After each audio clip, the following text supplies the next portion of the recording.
आणीबाणीच्या 50 वर्षपूर्तीवर मुख्यमंत्री फडणवीसांनी काँग्रेसवर टीका केली। आणीबाणीच्या काळात संविधानाच्या चिंधड्या उडाल्या असं फडणवीसांनी म्हटलं। विरोधकांनी आवाज उठवला नसता तर देशात हुकुमशाही प्रस्थापित झाली असती असंही फडणवीसांनी म्हटलेलं आहे।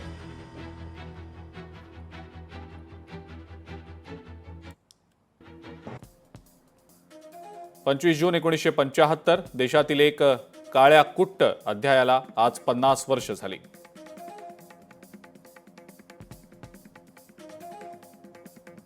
त्याला सुवर्ण महोत्सव म्हणायचं तरी कसं? महोत्सव हा चांगल्याचा करायचा असतो। संविधान, संवैधानिक व्यवस्था आणि लोकशाही पायदळी तुडवणाऱ्या काँग्रेसनं लिहिलेल्या या अध्यायाला 50 वर्ष झाली।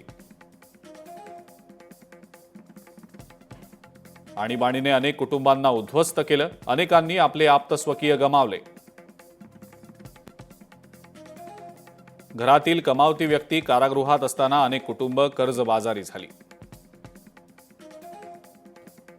मानसिक आर्थिक पातळीवर मोठं शोषण झालं।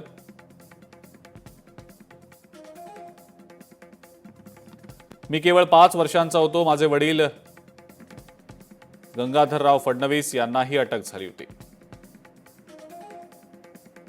कारागृहात डबा द्यायला जाताना किंवा त्यांना वैद्यकीय तपासणीला नेण्यासाठी फक्त भेट होत असे। लहान वयात वडिलांपासून बराच काळ दूर राहावं लागलं, त्यामुळे मनातनं चीड होती। आणीबाणीनंतर विधिपालिका, कार्यपालिका आणि न्यायपालिका या व्यवस्थांचं महत्त्व अधिक अधोरेखित झालं होतं। लोकशाहीचं महत्त्व काय हे अधिक प्रकर्षानं लोकांना समजलं। संविधानावरील श्रद्धा अधिक दृढ झाली। त्या नेत्यांनी संघर्ष केला नसता तर कदाचित आपल्या देशातही हुकुमशाही प्रस्थापित झाली असती। आज जी अवस्था पाकिस्तानची आहे तीच भारताचीही झाली असती।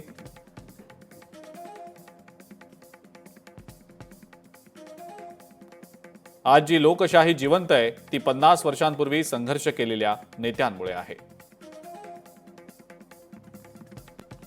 गांधी घराणं आणि काँग्रेसनं केलेल्या शोषणाच्या कथा जितक्या प्रकर्षानं पुढे येतील त्यातून लोकशाही अधिक भक्कम होत जाईल।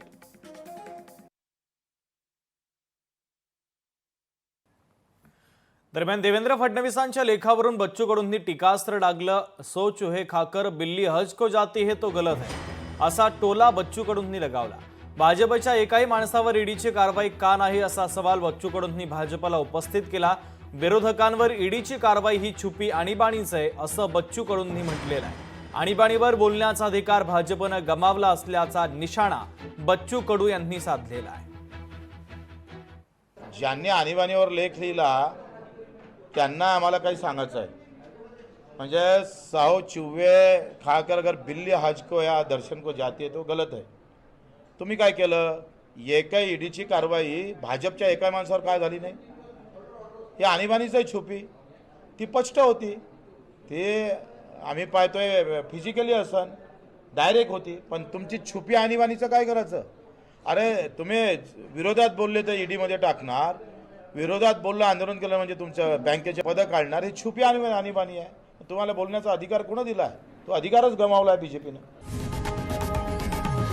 लोकशाही मराठी ऐका, पहा, जागरूक रहा।